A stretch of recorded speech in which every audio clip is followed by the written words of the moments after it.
नमस्कार साथियों, स्वागत है आप सभी का GK by Ajay sir digital platform पर और विजन इंस्टीट्यूट के इस यूट्यूब प्लेटफॉर्म पर।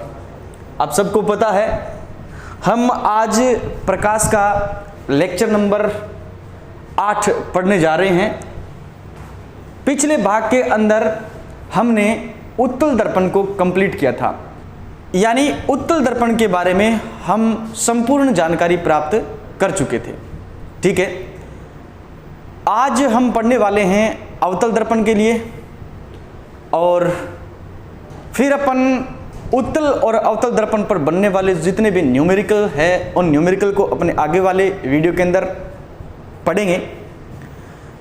तो आप लोगों को करना क्या है, ज़्यादा से ज़्यादा क्लास को शेयर किया करें, लाइक किया करें और किसी भी प्रकार का डाउट हो तो उस डाउट को कमेंट के रूप में कमेंट बॉक्स में हम तक ज़रूर पहुंचाया करें और हम पूरी कोशिश करेंगे कि आपकी समस्या का समाधान ज़रूर निकाला जाए। और आज मैं आपके लिए एक बहुत अच्छी खुशखबरी भी लेके आया हूँ। वो क्या, बस आप थोड़ा सा वीडियो देखो, क्लास को देखो, उसके बाद में हम उस खुशखबरी की चर्चा करेंगे। तो बिना किसी विलंब के अपन आज का लेक्चर शुरू करते हैं और सारे हेडिंग डालोगे, कॉपी पेन रजिस्टर लेकर के बैठो और हेडिंग डालो अवतल दर्पण। अवतल दर्पण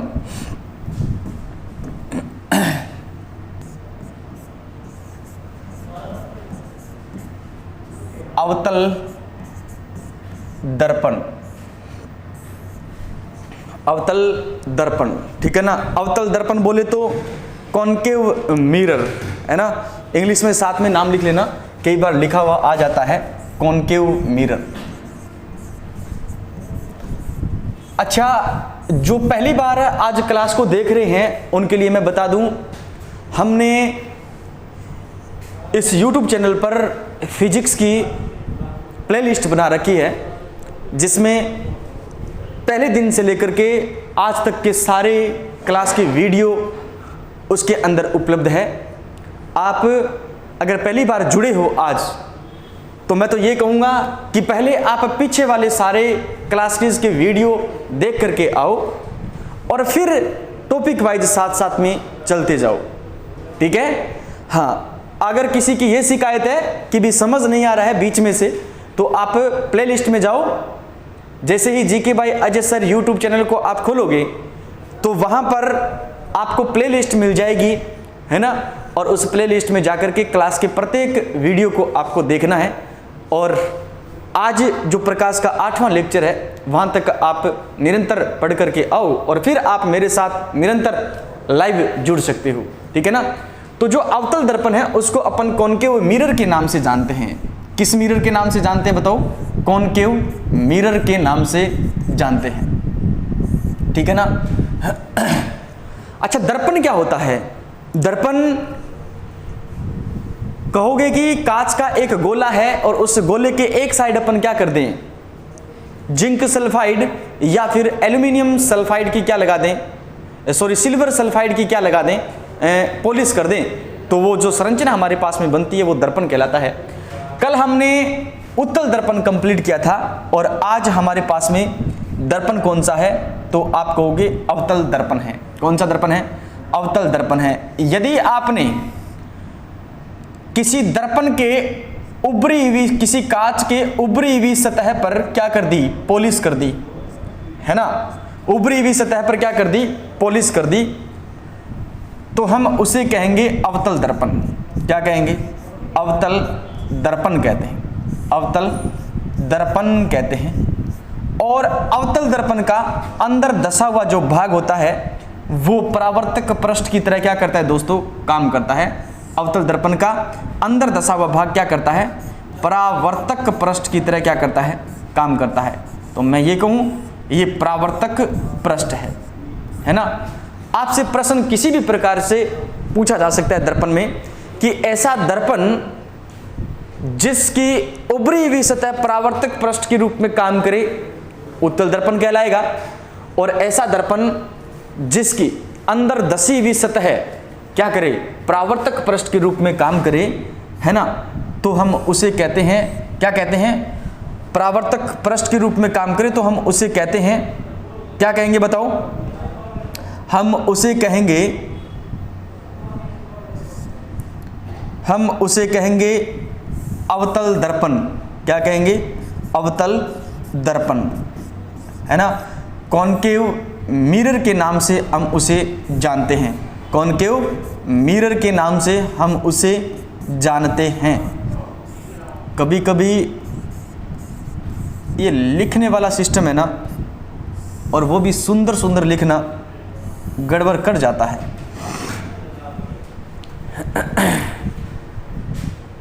तो ये क्या कहलाएगा, परावर्तक पृष्ठ कहलाएगा। इस प्रकार का यदि आपके पास में कोई दर्पण है तो वो दर्पण अवतल दर्पण कहलाता है। क्या कहलाता है, अवतल दर्पण कहलाता है।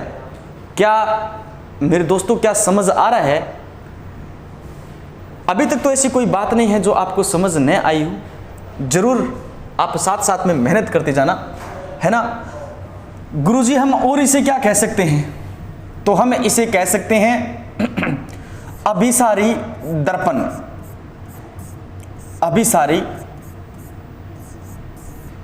अभिसारी दर्पण के नाम से भी इसे जानते हैं। अभिसारी दर्पण क्यों कहते हैं, क्योंकि इसका गुण है प्रकाश की किरणों को परावर्तन के बाद में एक बिंदु पर केंद्रित करना। क्या गुणधर्म है, प्रकाश की किरणों को परावर्तन के बाद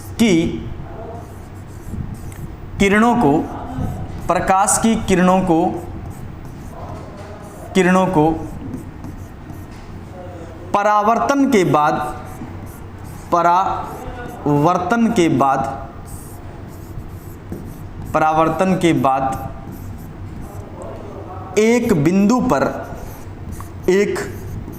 बिंदु पर केंद्रित करना, एक बिंदु पर केंद्रित करता है। इसलिए हम इसे किस नाम से जानते हैं दोस्तों, हम इसे जानते हैं, बताओ किस नाम से जानते हैं, अभिसारी दर्पण के नाम से जानते हैं। जबकि उत्तल दर्पण के बारे में हमने पढ़ा था कि जो उत्तल दर्पण है वो परावर्तन के बाद में प्रकाश को फैला देता है, और फैला देता है उसे अपन कहते हैं, बताओ क्या कहते हैं, उसे अपसारी दर्पण के नाम से जानते हैं। किस नाम से जानते हैं, उसे अपसारी दर्पण के नाम से जानते हैं। जबकि अभिसारी दर्पण के नाम से हम किसे जानते हैं, अवतल दर्पण को जानते हैं। क्या ये बात समझ में आई सभी को? अगर समझ में आया है तो प्लीज आपसे ये रिक्वेस्ट करता हूं कि इस क्लास को ज़्यादा से ज़्यादा शेयर किया जाए, इस क्लास को ज़्यादा से ज़्यादा शेयर किया जाए, है ना। इसके बाद में हम एक बहुत महत्वपूर्ण बात पढ़ने वाले हैं, और वो है अवतल दर्पण से किस प्रकार के प्रतिबिंब का निर्माण होता है। अवतल दर्पण से किस प्रकार के प्रतिबिंब का निर्माण होता है। उससे पहले आपके लिए एक छोटी सी खुशखबरी है, और वो खुशखबरी क्या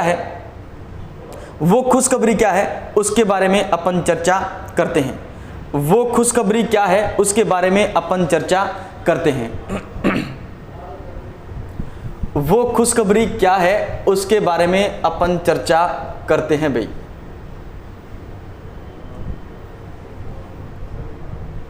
ठीक है, चलो बात करते हैं अपन इस चीज की, सिलेक्शन का वादा, है ना। जी हाँ, विजन इंस्टीट्यूट आपसे सिलेक्शन का वादा कर रही है, और एएलपी नॉन टेक का बैच जल्दी ही प्रारंभ किया जा रहा है। कब? 8 जून 2023 से, है ना। 8 जून 2023 से आप स्क्रीन पे दिए गए कॉन्टैक्ट नंबर पर कॉन्टैक्ट कर सकते हो, या फिर आपको सूरतगढ़ में जो आपका न्यू बस स्टैंड है उसके जस्ट पीछे की तरफ, है ना, आपको विजन इंस्टीट्यूट का ऑफिस मिलेगा। वहीं पर आपकी सारी की सारी क्लासें सुचारू रूप से चलती है। आप आकर के ऑफिस में संपर्क कर सकते हो, या फिर दिए गए कॉन्टैक्ट नंबर पर आप कॉल करके बैच की जानकारी भी ले सकते हो। ठीक है ना। इसमें आपको कौन कौन सी क्लासें मिलेगी? आप सबको पता है नॉन टेक के अंदर कौन कौन से सब्जेक्ट पूछे जाते हैं, है ना। सबसे महत्वपूर्ण आपकी रीजनिंग हो जाएगी, ठीक है ना। उसके बाद में आपका जो मैथमेटिक्स है वो हो जाएगा। उसके बाद में याद रखना है साइंस है ना, वो हो जाएगी। और फिर है आपकी जीके। यानी रीजनिंग के टोटल कितने क्वेश्चन? रीजनिंग के टोटल 25 क्वेश्चंस आते हैं, ये सबको पता है। मैथ है, इसके कितने क्वेश्चंस आएंगे? 20 क्वेश्चंस आएंगे। और जो साइंस है उसके भी कितने क्वेश्चंस आते हैं? 20 क्वेश्चंस आते हैं। और इंडिया जीके रहता है आपका कितने नंबर का? 10 नंबर का, यानी 10 क्वेश्चंस इसके आते हैं। टोटल क्वेश्चंस कितने हो जाएंगे? तो आप कहोगे 5, 6 और 1 कितने? 7। 75 नंबर की क्या आती है आपकी भाई? एएलपी के अंदर टोटल सब्जेक्ट आते हैं, जिसमें याद रखना है सबसे ज्यादा नंबर की पूछी जाती है आपकी रीजनिंग, ठीक है ना। मैथ और साइंस दोनों 20-20 नंबर के पूछे जाते हैं। और जीके भी लगभग आपका स्टैटिक्स जीके रहता है जो आपका 10 नंबर का आता है, ठीक है ना। आप आकर के जुड़ो, 100% हमारी टीम आपके लिए बहुत कुछ नया ही करने वाली है ना। और सूरतगढ़ में आपको इससे अच्छी सुविधा और कहीं पर नहीं मिल सकती। आप आकर के हमारी टीम के साथ जुड़िए, हमें एक बार मौका दीजिए। पता नहीं हमसे जुड़ करके आपकी ज़िंदगी सफल हो जाए और आपके साथ साथ में हमारी भी ज़िंदगी को 4 चांद लग जाए, ठीक है ना। ऐसा वादा हम आपसे करते हैं, ठीक है। हम भी आपके लिए उतना ही तत्पर हैं मेहनत करने के लिए जितना आप पढ़ने के लिए क्या हो, तैयार हो, ठीक है। हाँ, तो चलें आगे। तो आप संपर्क कर सकते हो हमारी संस्थान से दिए गए कॉन्टैक्ट नंबर के द्वारा, ठीक है। कॉल कर सकते हो, आप व्हाट्सएप के माध्यम से भी इनसे जानकारी प्राप्त कर सकते हो, ठीक है। तो एएलपी का स्पेशल बैच लेकर आ रहे हैं अपन, वो भी नॉन टेक, ठीक है ना, जिसमें मैथ, रीजनिंग, साइंस और जीके चारों क्लासें आपको प्रोवाइड करवाई जाएगी बहुत ही कम फीस के अंदर, है ना। चलें आगे चलते हैं। अब देखो आप हम पढ़ रहे थे अवतल दर्पण से प्रतिबिंब कैसे बनते हैं। अवतल दर्पण से, अवतल दर्पण से प्रतिबिंब, इमेज कैसी कैसी इमेज बनती है, प्रतिबिंब कैसे कैसे बनते हैं। तो याद रखना है आपको, अवतल दर्पण जो है वो हमेशा और हमेशा नहीं, लगभग, है ना, प्रतिबिंब कैसे बनाती है? वास्तविक प्रतिबिंब बनाती है। 99% आपके वास्तविक प्रतिबिंब बनेंगे। और प्रत्येक वास्तविक प्रतिबिंब जो होगा वो कैसा होगा? उल्टा होगा, ठीक है ना। और ये वस्तु के बराबर आकार का भी हो सकता है, वस्तु से छोटा भी हो सकता है, और वस्तु से क्या हो सकता है भाई? बड़ा हो सकता है। वस्तु से क्या हो सकता है? बड़ा हो सकता है। तो अवतल दर्पण से जो वास्तविक प्रतिबिंब बनेगा ना, वो वास्तविक प्रतिबिंब मैंने आपको बताया था, प्रत्येक वास्तविक प्रतिबिंब कैसा होगा बताओ? उल्टा होगा। प्रत्येक वास्तविक प्रतिबिंब कैसा होगा? उल्टा होगा। लेकिन होगा कैसे? या तो वस्तु के क्या हो सकता है? बराबर हो सकता है, या वस्तु से क्या हो सकता है? छोटा हो सकता है, या फिर वस्तु से क्या हो सकता है? बड़ा हो सकता है। एक बार क्लास को ज्यादा से ज्यादा शेयर करो, ठीक है, फिर अपन आगे की तरफ और चलते हैं।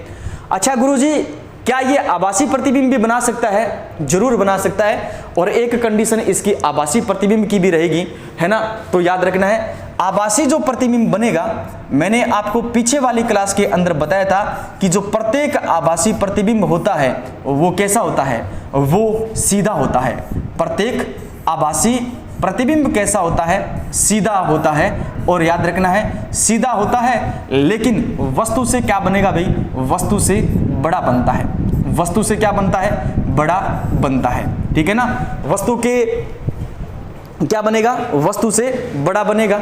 आभासी होगा, लेकिन प्रत्येक आभासी प्रतिबिंब कैसा होगा? सीधा होगा, ठीक है ना।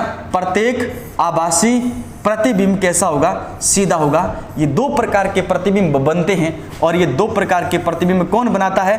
याद रखना है, अवतल दर्पण बनाता है। कौन बनाता है? अवतल दर्पण बनाता है। क्या ये बातें आपको समझ में आई? क्या ये बातें आपको समझ में आई है? ठीक है ना। आप एक बार जुड़ करके देखो, ठीक है। पूरी साइंस में मैं कहता हूं, अगर 20 नंबर की साइंस आ रही है तो जब तक एग्जाम न हो जाए तब तक ये 20 नंबर आप मेरे पर रख दो, ठीक है ना। ये 20 नंबर कैसे लेके आने हैं, मैं आपसे वादा करता हूं इतना सॉलिड कंटेंट आपको मैं प्रोवाइड करवा दूंगा, जिसमें से आपने, चाहे आपका बैकग्राउंड कौन सा भी है, साइंस बैकग्राउंड है चाहे फिर आपका आर्ट्स बैकग्राउंड है, 100% आप इस 20 में से 15 से ऊपर प्रश्न को फोड़ के आओगे, ये अपना वादा है, ठीक है ना। ऐसा कंटेंट के साथ साथ में ऐसी प्रैक्टिस में साइंस में आपको करवा दूंगा कि 15 नंबर, चाहे कैसा भी बैकग्राउंड आपका रहा हुआ हो, 15 नंबर आप साइंस में प्राप्त कर सकते हो, ठीक है ना। इससे, हाँ, इससे कम नहीं, इससे ऊपर ही, है ना, 15 प्लस प्रश्न आप जरूर 100% एग्जाम में फोड़ कर आओगे, है ना। एग्जाम तक, ALP एग्जाम तक आप मेरे साथ बने रहना, साइंस में एक भी प्रॉब्लम आपको नहीं आने दूंगा, ठीक है। वैसे आप YouTube पे मेरे साथ पढ़ रहे हो तो किसी भी कोचिंग के कंटेंट के साथ इस छोटी सी संस्था का कंटेंट आप मिला करके देख लेना। आपको कंटेंट जो है, सूरतगढ़ में तो ऐसा कंटेंट आपको नहीं मिलेगा, ठीक है ना। ऐसा कंटेंट सूरतगढ़ में आपको नहीं मिलेगा, ये अपना वादा है, ठीक है ना। ये कैसे तैयार किया गया है ना, इसमें बहुत टाइम लगता है, बहुत समय लगता है, बहुत मेहनत करनी पड़ती है, और ये मेहनत आप सबको पता है कैसे की गई है, ठीक है ना। हाँ, तो बस आप बने रहना एग्जाम तक, वादा है हमारा। सबसे ज्यादा अगर सिलेक्शन देंगे तो हम भी देंगे, आप बने रहना, ठीक है। तो 15 प्लस प्रश्न, बैकग्राउंड कोई सा भी हो, आप अगर रेगुलर जुड़े हो, अगर रेगुलर आप YouTube के माध्यम से भी क्लास देख रहे हो ना, तो 100% आप जरूर करके आओगे 15 प्लस प्रश्न, ठीक है। चलें आगे। तो सबको पता है अवतल दर्पण 2 प्रकार के प्रतिबिंब बनाएगा, एक वास्तविक प्रतिबिंब।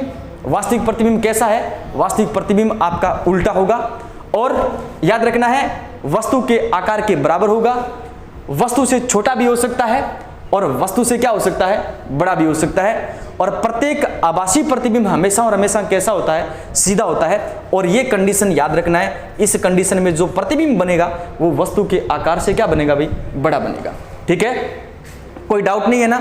अब ये प्रतिबिंब बनेंगे कैसे, इनकी कंडीशंस क्या क्या रहेगी, उस चीज को हमें देखना है, ठीक है।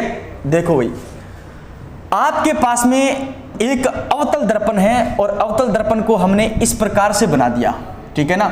ये है आपके पास में एक अवतल दर्पण, ठीक है, अवतल दर्पण। और इसके बाहरी भाग, उभरे हुए भाग पर आपने क्या कर दी है, एक पॉलिश कर दी है। और पॉलिश भी कमेंट बॉक्स में बताओ किस चीज की पॉलिश की जाती है, बताओ। तो आप कहोगे गुरुजी पॉलिश की जाती है जिंक सल्फाइड या फिर सिल्वर सल्फाइड की क्या की जाती है, पॉलिश की जाती है।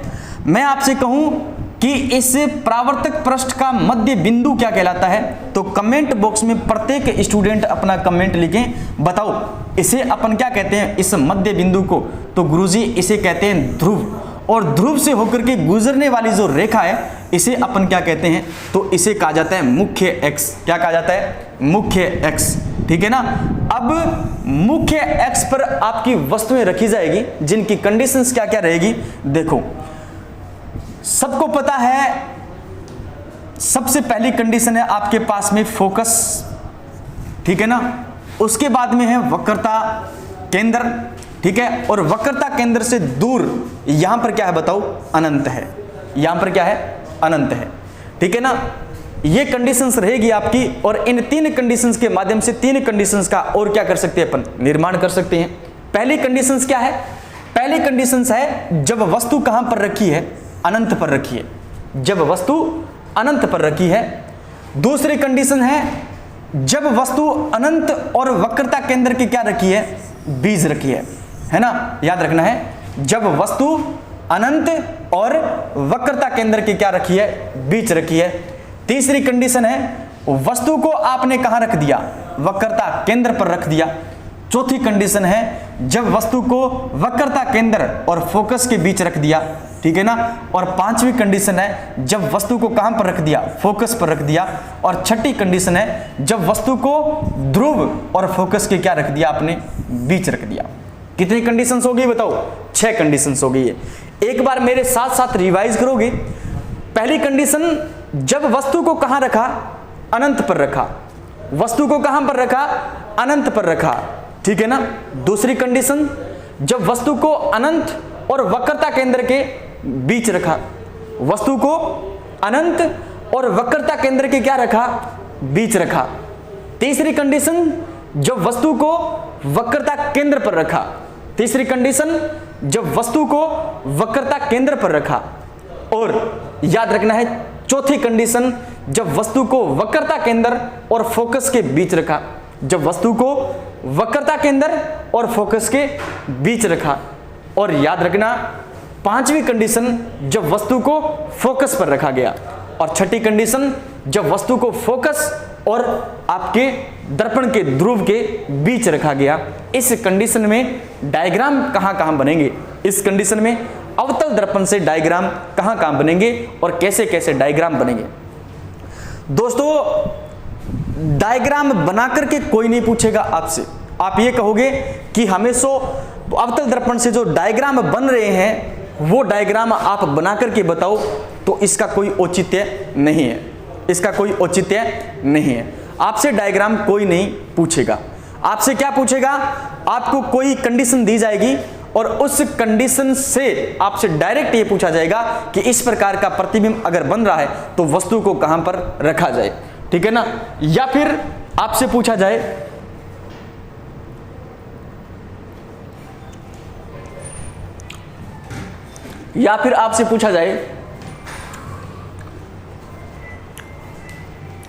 ये छोटा सा गिफ्ट देके गए हैं अजय सर, ठीक है, बोल रहे हैं वरना मैं खा जाऊंगा, तो अब खाने तो कैसे देते, भाई का प्यार है, गुरु का प्यार है, ठीक है। तो देखो इधर ऐसे के ऐसे डायग्राम बनाना है, ठीक है, और ऐसे के ऐसे जैसे मैं लिखूं वैसे लिखते जाना है, भूलोगे नहीं, 100% नहीं भूलोगे। इधर देखो सारे,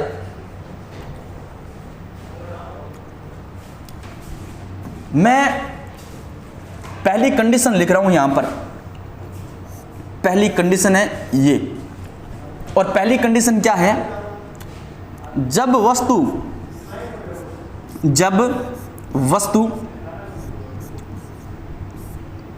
अनंत पर है, जब वस्तु अनंत पर हो तब अनंत पर हो तो प्रतिबिंब कहां बनेगा, तो प्रतिबिंब बनेगा, याद रखना है, तो प्रतिबिंब फोकस पर बनता है, तो प्रतिबिंब फोकस पर बनता है, फोकस पर बनता है। कैसा बनता है, तो आप कहोगे वास्तविक होगा, कैसा होगा बताओ, वास्तविक होगा। और आपको पता है प्रत्येक वास्तविक प्रतिबिंब कैसा होता है, उल्टा होता है ना। और याद रखना है प्रत्येक वास्तविक प्रतिबिंब कैसा होता है, उल्टा होता है। और साथ ही साथ में याद रखना है वस्तु से कैसा होगा बताओ, छोटा होगा, वस्तु से कैसा होगा, छोटा होगा। तो याद रखना है जब वस्तु कहां पर है, गुरुजी वस्तु है अनंत पर, वस्तु कहां पर है, अनंत पर है, तो प्रतिबिंब बन गया कहां पर, फोकस पर बन गया। कहां पर बन गया, फोकस पर बन गया। ये पहली कंडीशन का क्या बन गया, डायग्राम बन गया। ये पहली कंडीशन का क्या बन गया, ये पहली कंडीशन का क्या बन गया, डायग्राम बन गया आपके पास में। और याद रखना है ये जो प्रतिबिंब बना है ना, ये प्रतिबिंब सबसे छोटा होगा। ये प्रतिबिंब कैसा होगा, सबसे छोटा होगा। क्या ये बात समझ में आई है क्या? जब वस्तु को आपने कहां रखा है, जब वस्तु को आपने अनंत पर रखा है, तो प्रतिबिंब का निर्माण बच्चों कहां पर होगा, प्रतिबिंब का निर्माण फोकस पर होगा। और याद रखना है ये कैसा होगा, ये वास्तविक प्रतिबिंब होगा, ये उल्टा प्रतिबिंब होगा, और वस्तु से क्या होगा, बहुत छोटा होगा। यानी अवतल दर्पण में सबसे छोटा कोई प्रतिबिंब बनेगा तो वो याद रखना है जब वस्तु अनंत पर हो तब बनेगा। और बनेगा कहां पर, तो सारे बताओ, बनेगा कहां पर, फोकस पर बनेगा।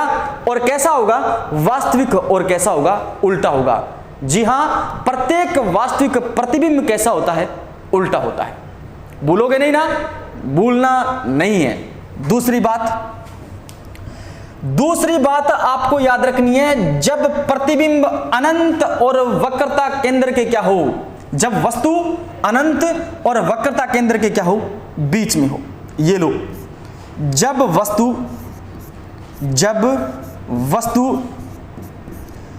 वस्तु अनंत व वक्रता केंद्र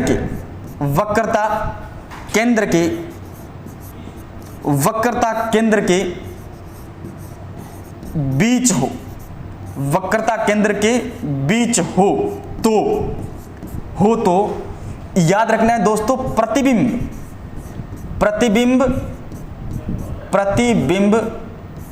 कहां पर बनता है? प्रतिबिंब बनता है फोकस और वक्रता केंद्र के क्या बनता है? बीच बनता है। फोकस और वक्रता केंद्र के क्या बनता है भाई? बीच बनता है। कहां पर बनता है? देखो, जब वस्तु अनंत पर थी तब प्रतिबिंब फोकस पर बना, और जब वस्तु को अनंत और वक्रता केंद्र के बीच ले आए तो प्रतिबिंब कहां पर बनेगा? प्रतिबिंब बनेगा फोकस और वक्रता केंद्र के क्या बनेगा? बीच बनेगा। प्रतिबिंब फोकस व वक्रता केंद्र के बीच बनेगा। वक्रता केंद्र के बीच बनेगा। और याद रखना है, ये वास्तविक होगा। कैसा होगा? वास्तविक होगा। और याद रखना है उल्टा होगा। और याद रखना कैसा होगा? तो आप कहोगे छोटा होगा। वस्तु से कैसा होगा? छोटा होगा। तो गुरुजी दिखा दो, यहां पर शो कर दो कि कहां बनेगा। तो फोकस ये है, वक्रता केंद्र ये है, तो प्रतिबिंब दोनों के क्या बन जाएगा? बीच में बन जाएगा। लेकिन इससे तो क्या होगा? बड़ा होगा। वस्तु से क्या होगा? छोटा होगा। पहला जो प्रतिबिंब बना है उससे बड़ा होगा, लेकिन वस्तु से क्या होगा भाई? छोटा होगा। ठीक है ना? ये 2 नंबर कंडीशन का आपका क्या रहेगा? डायग्राम रहेगा। 2 नंबर कंडीशन का क्या रहेगा? डायग्राम रहेगा। यहां पर आपका डायग्राम बनेगा। ठीक है ना? चलो एक बार मैं तीसरी कंडीशन यहां पर लिख देता हूं, है ना? चलो कहां पर लिखे? तीसरी कंडीशन को अपन लिख देते हैं आगे वाला पेज ले लेते हैं ना, आगे वाला पेज ले लेते हैं। तीसरी कंडीशन कहां पर है? जब वस्तु वक्रता केंद्र पर रखी जाए। जब वस्तु वक्रता केंद्र पर रखी जाए। जब वस्तु वक्रता केंद्र पर रखी जाए तो प्रतिबिंब कहां पर बनता है? तो प्रतिबिंब वक्रता केंद्र पर ही बनता है। तो प्रतिबिंब वक्रता केंद्र पर ही बनता है। प्रतिबिंब वक्रता केंद्र पर ही बनता है। तो गुरुजी कैसा होगा? अरे वक्रता केंद्र और वक्रता केंद्र दोनों क्या हो गए? बराबर हो गए। दोनों क्या हो गए? बराबर हो गए। तो याद रखना है वास्तविक होगा। कैसा होगा? वास्तविक होगा, उल्टा होगा। लेकिन वस्तु के आकार के क्या होगा? लेकिन वस्तु के आकार के क्या होगा? आकार के बराबर होगा। वस्तु के आकार के क्या होगा? बराबर होगा। ये बात आपको याद रखनी है। क्या ये चीज आपको समझ में आई है? उम्मीद करता हूं अभी तक जो तीनों प्रकार की कंडीशंस है वो आपको समझ में आई है। तो यहां पर जो तीसरी कंडीशंस है वो क्या है?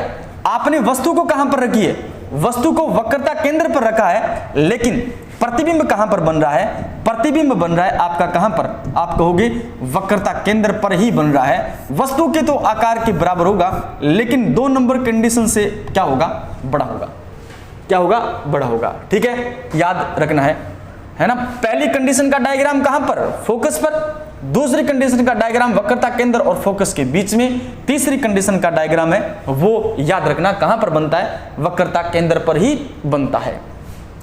चौथी कंडीशन क्या दे दी आपको? चौथी कंडीशन दे दी जब वस्तु वक्रता केंद्र और फोकस की क्या रखी है? बीच में रखी है ना? वस्तु कहां पर रखी है? वक्रता केंद्र, है ना? 4 नंबर कंडीशंस आपके पास में क्या है? 4 नंबर कंडीशंस है गुरुजी, जब वस्तु वक्रता वक्रता केंद्र व फोकस के बीच हो। जब वस्तु वक्रता केंद्र व फोकस के बीच हो तब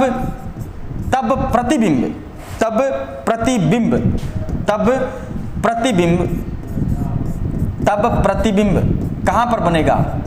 आप देखो इधर प्रतिबिंब कहां बनेगा। पहली कंडीशन ये थी, दूसरी कंडीशन इनके बीच की होगी, तीसरी कंडीशन ये है, चौथी कंडीशन कहां पर होगी आपकी? चौथी कंडीशन आपकी होगी वक्रता केंद्र और फोकस के बीच में क्या रखी है? वस्तु रखी है।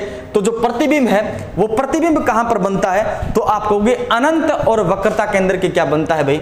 बीच में बनता है। अनंत और वक्रता केंद्र के क्या बनता है भाई? बीच में बनता है। कहां पर बनेगा? वो बनेगा गुरुजी यहां पर, है ना। 4 नंबर जो कंडीशन है ना, उसका डायग्राम इनके दोनों के क्या आ जाएगा? बीच में आ जाएगा, है ना। इन दोनों के क्या आ जाएगा? बीच में आ जाएगा। ये 4 नंबर डायग्राम रहेगा। याद रखना है ये कैसा बनता है? तो ये बनता है 4 नंबर जो डायग्राम है वो कैसा बनता है? वो बनता है आपका वास्तविक होगा, उल्टा होगा और वस्तु के आकार से क्या होगा भाई? वस्तु के आकार से क्या होगा? छोटा होगा। वस्तु के आकार से क्या होगा? छोटा होगा। कहां पर? याद रखना कहां पर, है ना। इधर देखो प्रतिबिंब जो है वो कैसा होगा? वास्तविक होगा, है ना। तब प्रतिबिंब कहां बनता है? प्रतिबिंब बनता है, वो बनता है जब वस्तु वक्रता केंद्र व फोकस के बीच है। तो याद रखना है प्रतिबिंब अनंत व वक्रता केंद्र के बीच बनता है। वक्रता केंद्र के बीच बनता है। केंद्र के बीच बनता है, ठीक है ना, बनता है। वक्रता केंद्र व अनंत के क्या बनता है भी? बीच बनता है, ठीक है ना। और प्रतिबिंब कैसा होगा? प्रतिबिंब होगा वो कैसा होगा? तो आप कहोगे प्रतिबिंब होगा वो वास्तविक होगा, उल्टा होगा और वस्तु से कैसा होगा? छोटा होगा, है ना। वास्तविक होगा, उल्टा होगा, वह वस्तु से कैसा होगा? छोटा होगा। वस्तु से कैसा होगा? छोटा होगा, ठीक है। आगे चलते हैं। नेक्स्ट 5वीं कंडीशन है आपके पास में क्या? 5वीं कंडीशन है वो क्या है? देखो इधर 5वीं कंडीशन है वो है जब वस्तु को फोकस पर रखा जाए। वस्तु को फोकस पर रखा जाए। 5वीं कंडीशन है वस्तु को फोकस पर रखा जाए तब। वस्तु को फोकस पर रखा जाए तब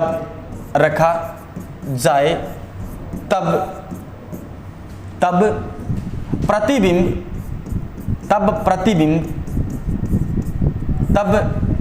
वस्तु को फोकस पर रखा जाए तब प्रतिबिंब अनंत पर बनता है। अनंत पर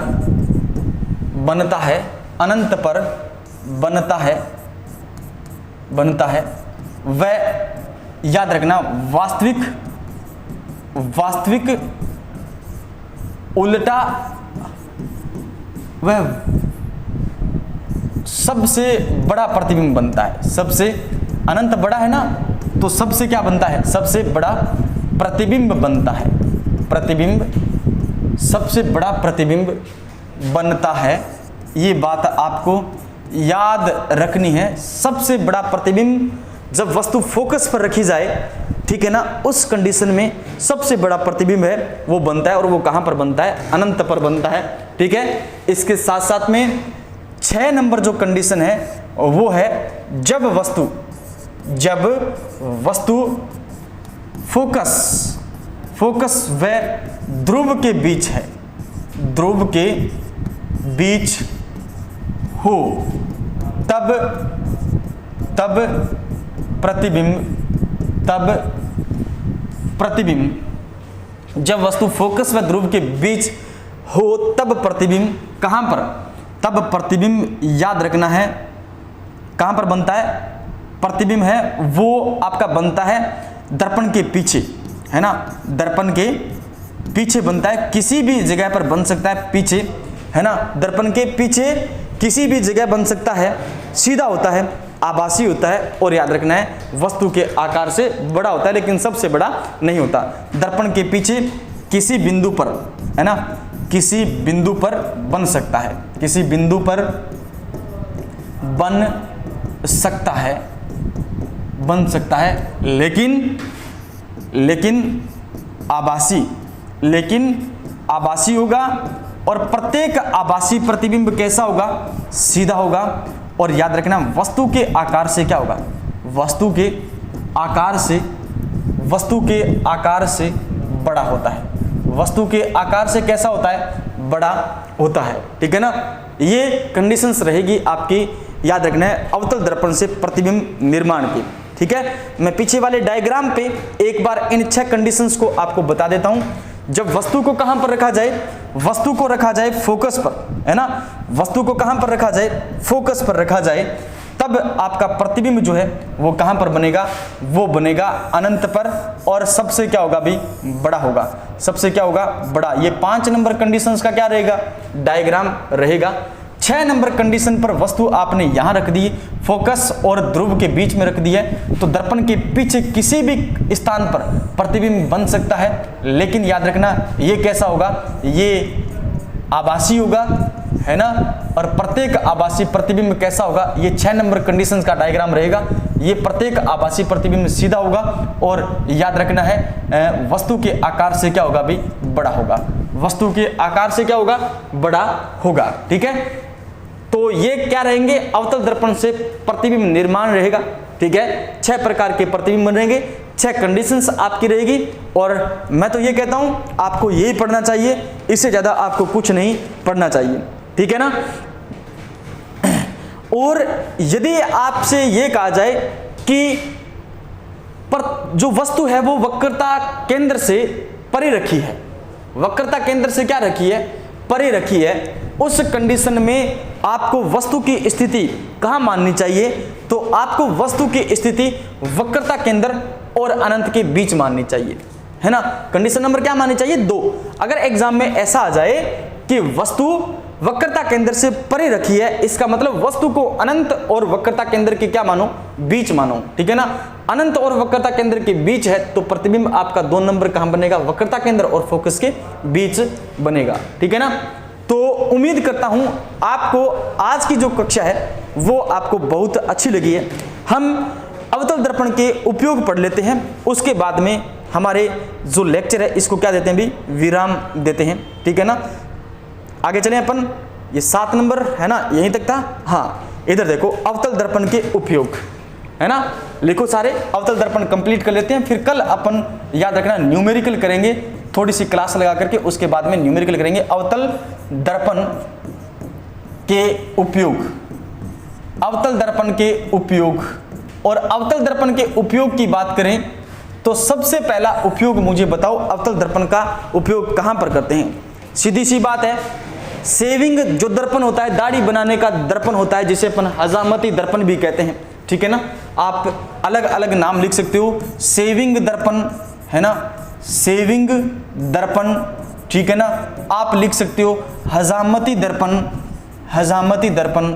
ठीक है ना, आप लिख सकते हो दाढ़ी करने का दर्पण, दाढ़ी करने का दर्पण। ठीक है ना, कैसा दर्पण है, तो आप कहोगे अवतल दर्पण है। कैसा दर्पण है, अवतल दर्पण है। सेविंग दर्पण है, हजामती दर्पण है, दाढ़ी बनाने का जो दर्पण है वो याद रखना है। डिश एंटीना में लगा हुआ जो दर्पण है, दंत चिकित्सक, आंख नाक कान का जो डॉक्टर होता है उसके पास में कौन सा दर्पण काम में लिया जाता है, तो आप लिख सकते हो डिश एंटीना में, डिश एंटीना में, है ना, डिश एंटीना में अवतल दर्पण का उपयोग किया जाता है। ठीक है ना, याद रखना है दंत चिकित्सक, दंत चिकित्सक। ठीक है, इसके साथ साथ में नाक व गला व कान का डॉक्टर जो होता है, कान के डॉक्टर के पास, है ना, डॉक्टर के पास कौन सा दर्पण होता है, तो आप कहोगे अवतल दर्पण होता है ना। कौन सा दर्पण होता है, अवतल दर्पण होता है। इसके साथ साथ में आप लिख सकते हो गाड़ी, यानी गाड़ियों का या वाहन का जो लाइट होती है, जिसे अपन अग्रदीप कहते हैं। ठीक है ना, अग्रदीप कहते हैं। जैसे गाड़ियों या वाहनों के अग्रदीप्त में अवतल दर्पण को काम में लिया जाता है ना। इसके साथ साथ में सोलर कुकर में कौन सा दर्पण अवतल दर्पण को काम में लिया जाता है। परावर्तक दूरदर्शी या दूरबीन है, सर्च लाइट है, लेजर लाइट है, ठीक है ना, टॉर्च है, इनके अंदर आपको याद रखना है। जैसे सोलर कुकर है, सर्च लाइट है, आप टॉर्च भी कह सकते हो, है ना, टॉर्च भी कह सकते हो, ठीक है ना। और इसके साथ साथ में आप कह सकते हो जैसे लेजर लाइट है ना, लेजर लाइट में कौन से दर्पण का उपयोग किया जाता है, अवतल दर्पण का उपयोग किया जाता है ना। और इसके साथ साथ में परावर्तक दूरदर्शी, जिसे अपन दूरबीन कहते हैं, जिसे क्या कहते हैं, दूरबीन कहते हैं, परावर्तक दूरदर्शी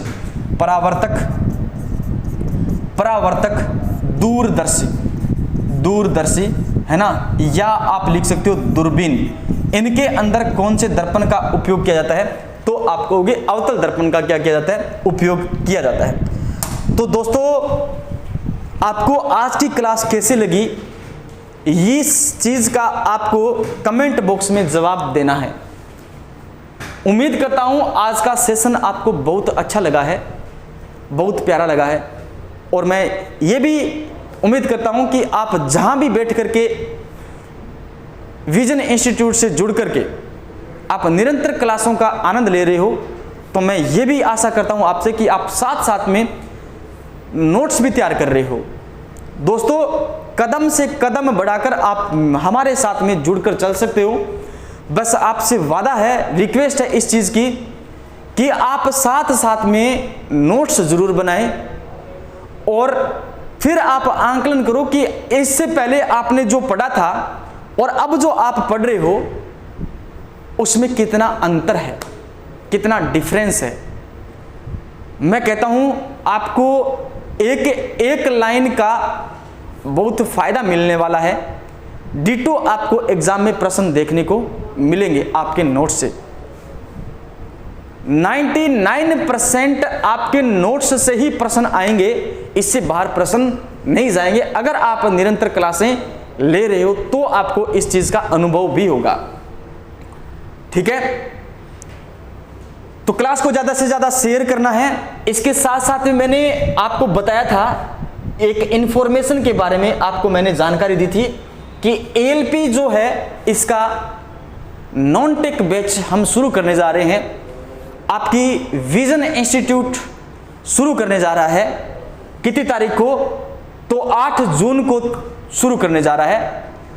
आप इस बैच की संपूर्ण जानकारी दिए गए स्क्रीन पर दिए गए कॉन्टेक्ट नंबर पर फोन करके ले सकते हो, या फिर इनमें से किसी एक व्हाट्सएप नंबर पर आप इसकी क्या ले सकते हो, जानकारी ले सकते हो। आप इस चीज की जानकारी के लिए हमारे Telegram channel GK by Ajay sir पे ही विजिट कर सकते हो। GK by Ajay sir Telegram channel पर विजिट कर सकते हो। आप उसमें भी जुड़ करके इस बैच की जानकारी ले सकते हो। उम्मीद करता हूं आप हमारे कंटेंट से सहमत हैं और आप हमें एक बार जरूर मौका दोगे। बस एक बार आप मौका दे करके तो देखो, फिर देखना कि आप कहां पर हो। मिलते हैं अगली क्लास में इसी समय। तब तक के लिए जय हिंद, जय भारत साथियों।